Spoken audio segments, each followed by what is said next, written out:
Mä oon graafinen suunnittelija, vastaan visuaalisesta ilmeestä sekä printissä että digissä, messuilla, nettisivuilla, esitteissä sun muissa ja pidän huolta siitä, että visuaalinen ilme kantaa mukana meillä suunniteltua tarinaa.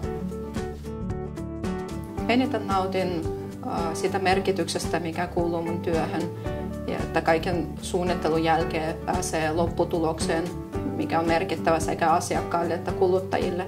Ja sanotaan, että hyvä muotoilu on sellaista, että sitä ei edes huomaa, että se kuuluu luonnollisesti siihen lopputulokseen, että mä nautin siitä, kun saavutan sen.